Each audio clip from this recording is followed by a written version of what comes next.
आइए जानते हैं भगवान जगन्नाथ मंदिर की स्थापना से जुड़ी कहानी। भगवान जगन्नाथ की मूर्ति स्थापना को लेकर ऐसी मान्यता है कि मालवा के राजा इंद्रदुमन भगवान श्री नारायण के परम भक्त थे। उन्हें स्वयं भगवान नारायण ने स्वप्न में दर्शन दिए और उनसे एक भव्य मंदिर बनवाने को कहा। भगवान नारायण ने राजा इंद्रदुमन को स्वप्न में यह भी बताया कि तुम्हें पुरी के समुद्र किनारे एक लकड़ी का लट्ठा मिलेगा और उसी से मूर्ति का निर्माण करवाना। इतना कहकर भगवान नारायण अंतर्ध्यान हो गए। अगले दिन राजा को समुद्र तट पर एक लकड़ी का लट्ठा मिल गया, परंतु वह उसे उठाकर भरपूर प्रयासों के बाद भी लाने में असफल रहे। तब उन्होंने सबर जनजाति के मुखिया विश्व वसु से उस लट्ठे को लाने का आग्रह किया, जो कि नील माधव भगवान के परम भक्त थे। राजा इंद्रदुमन यह जानते थे कि विश्व वसु जैसे परम भक्त ही उस लट्ठे को ला सकते थे।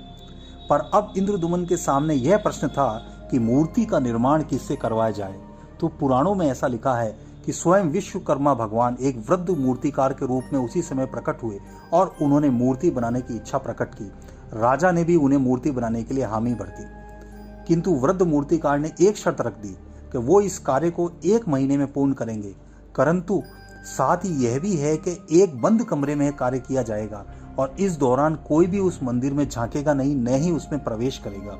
उन्होंने कहा, राजा आप भी इस नियम का पूर्ण रूप से पालन करेंगे। राजा ने कहा, आप जैसा चाहेंगे वैसा ही होगा। वृद्ध मूर्तिकार ने उसी समय अपने आप को कमरे में बंद कर लिया और मूर्ति का निर्माण प्रारंभ किया।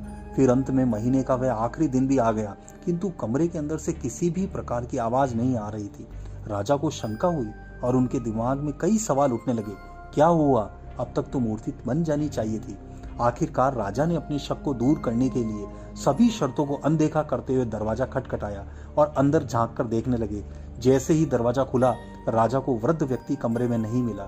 उन्होंने पाया कि मूर्तियों का निर्माण पूरा नहीं हो सका, मूर्तियों के हाथ पांव भी नहीं बन पाए। यह देखकर राजा अपने आप को कोसने लगा और बहुत दुखी हुआ, किंतु इस घटना को प्रभु इच्छा मानकर राजा इंद्रदुमन ने उन्हीं मूर्तियों को उसी अवस्था में मंदिर में स्थापित कर दिया और आज भी प्रभु जगन्नाथ, बलभद्र और सुभद्रा की मूर्तियां उसी अवस्था में स्थापित है।